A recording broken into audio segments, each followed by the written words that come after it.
Hello नमस्कार। Welcome to भूतियापा junction, जहां पे मैं लाता हूं आप सभी के लिए कुछ ऐसी स्टोरीज जो शायद आपको रात को सोने में थोड़ी सी दिक्कत दे सकती है। सो अगर आप सभी को मेरी स्टोरीज और मेरी स्टोरी टेलिंग का तरीका पसंद आता है then please subscribe to my channel. खैर, अब बिना और देरी किए हुए शुरू करते हैं आज की स्टोरी। तो ये कहानी है राजस्थान के जैसलमेर के एक छोटे से गांव कुलधरा की। आज से बहुत सालों पहले राजस्थान में एक गांव हुआ करता था जिसका नाम था कुलधरा। रेगिस्तान के बीचों बीच बसे हुए उस छोटे से गांव में लोग काफी मिलजुल कर और एक बड़े से परिवार की तरह रहा करते थे। लेकिन फिर कुछ ऐसा हुआ कि देखते ही देखते उस गांव से उन सारे हंसने खेलने की आवाज गायब हो गई और पसर गया एक कभी ना खत्म होने वाला सन्नाटा। एक ऐसा सन्नाटा जिसकी आवाज आज भी उस गांव के पास से गुजरने वाले लोगों के रोंगटे खड़े कर देती है। वो गांव जहां लोग मिलजुल कर एक परिवार की तरह रहा करते थे, आज वही गांव इंडिया में सबसे ज्यादा हॉन्टेड जगहों में से एक माना जाता है। ऐसा माना जाता है कि साल 1835 में उस गांव में एक बहुत ही पावरफुल दीवान हुआ करता था जिसका नाम था सलीम सिंह। उसकी बुरी नजर कुलधरा में रहने वाली एक लड़की पर पड़ गई और वो जबरदस्ती उससे शादी करना चाहता था। लेकिन गांव वालों को यह बात बिल्कुल भी मंजूर नहीं थी और सलीम सिंह ने गांव वालों को धमकी भी दी थी कि अगर वो उसे उस लड़की को नहीं सौंपते तो वो उस गांव को पूरे तरीके से बर्बाद कर देगा। तो गांव वालों के पास अब दो ही रास्ते थे, या तो वो उस लड़की को उस दीवान को सौंप दे या फिर उसके खिलाफ खड़े हो जाए। चूंकि उस दीवान के पास काफी पावरफुल आर्मी थी तो उन गांव वालों ने डिसाइड किया उस गांव को पूरी तरीके से छोड़ के वहां से चले जाने का। और फिर एक रात वो गांव अचानक से खाली हो गया। सारे गांव वाले एक रात में उस गांव को छोड़कर हमेशा के लिए कहीं चले गए।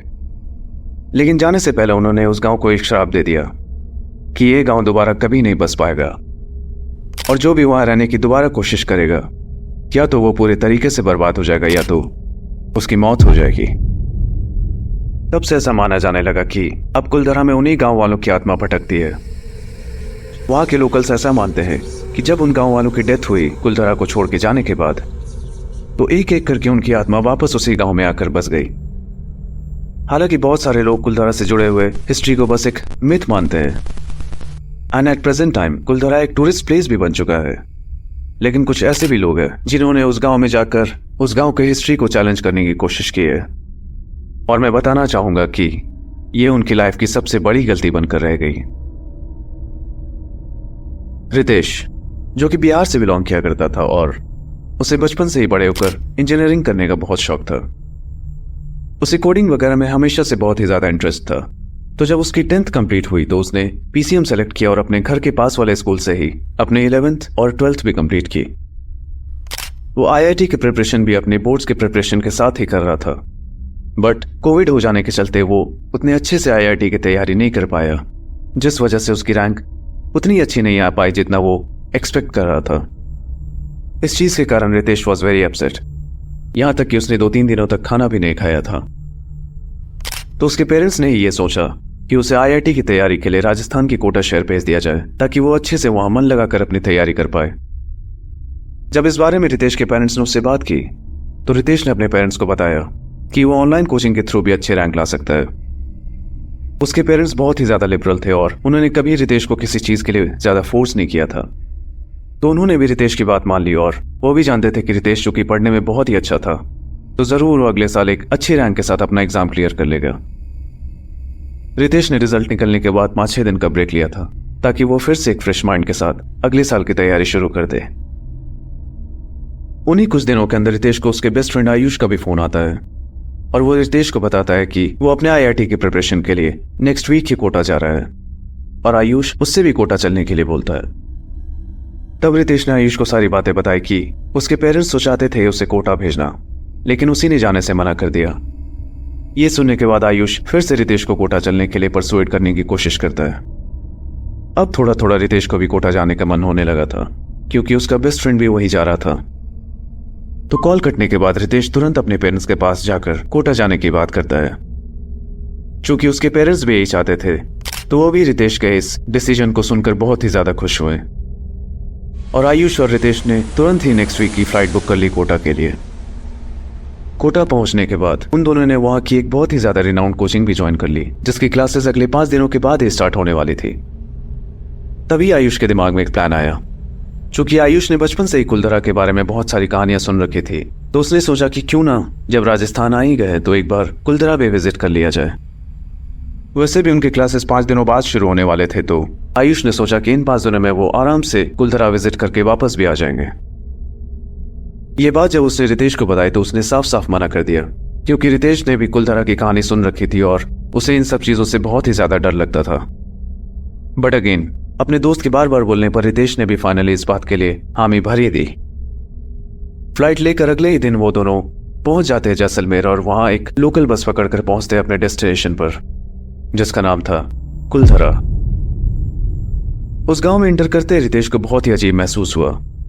एक अलग सा भारीपन उसने अपने पूरे बॉडी पर महसूस किया, लेकिन उसने इस बात पर ज्यादा ध्यान नहीं दिया।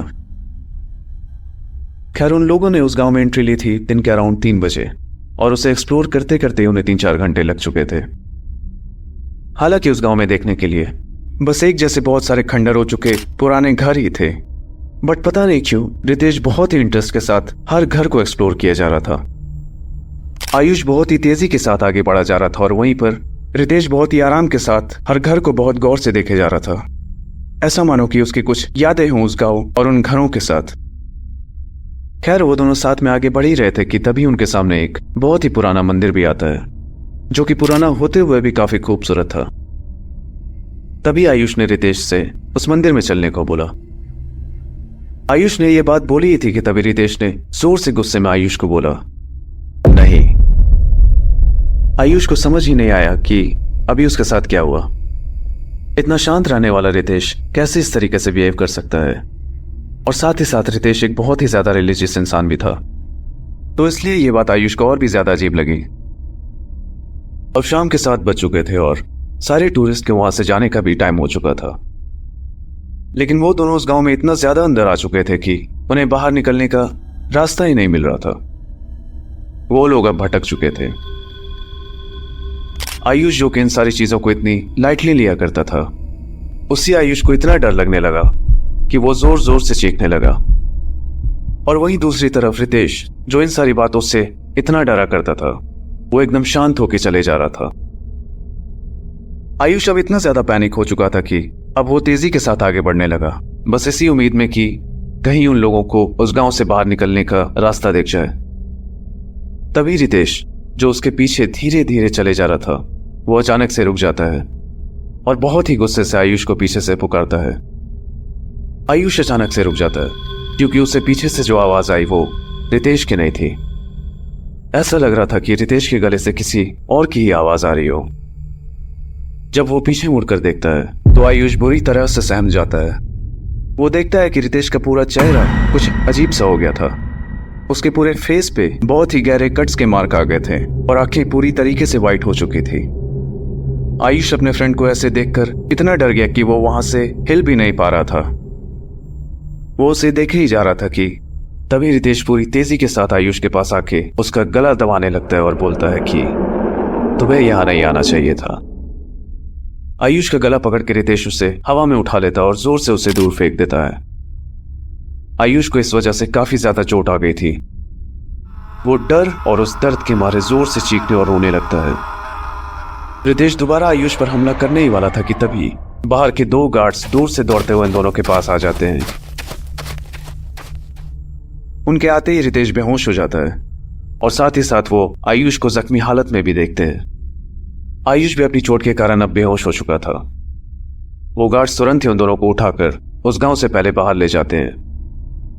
बाहर लाने के बाद उन्होंने किसी तरह से रितेश को उसके चेहरे पर पानी मार के उठाया। उठते ही तुरंत रितेश अपने दोस्त आयुष को उस हालत में देखकर डर जाता है और डर के मारे वो रोने लगता है और उन गार्ड से भी पूछता है कि आयुष को क्या हुआ। तभी वो गार्ड्स रितेश को बताते कि आयुष की हालत उसी ने की थी। रितेश को तो पहले उनकी बातों पे भरोसा नहीं हुआ, लेकिन जब उन गार्ड्स ने पूरी बातें रितेश को बताई तो उसके पूरे रोंगटे खड़े हो गए। उन्होंने बताया कि रितेश को कुलधरा गांव में बसने वाले किसी एक आत्मा ने पोजेस कर लिया था। ये सारी बातें गार्ड्स रितेश को बता ही रहे होते हैं कि तभी आयुष को भी होश आ जाता है। उसके होश में आते ही रितेश जोर से उसे गले लगाकर उससे माफी मांगने लगता है। वो गार्ड्स और रितेश वही सारी बातें आयुष को भी बताते हैं। आयुष और रितेश इस इंसिडेंट के बाद बहुत ही ज्यादा शॉक में थे। उसी रात उन दोनों को हॉस्पिटल में भी एडमिट किया गया और अगले ही दिन उन दोनों को डिस्चार्ज कर दिया जाता है। वो दोनों अभी तक बिलीव नहीं कर पा रहे थे कि उनके साथ कुछ ऐसा हुआ था।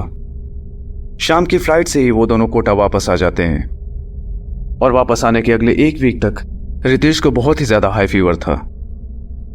वो दोनों अब ठीक हो चुके थे, लेकिन शायद ही वो अपने साथ हुए इस इंसिडेंट को अपने लाइफ में कभी भी भुला पाएंगे। तो कैसी लगी आप सभी को आज की ये story? Do tell me in the comment section. मैं बहुत ही जल्द आऊंगा अपनी एक नई स्टोरी के साथ। तब तक के लिए मेरा इंतजार करिए।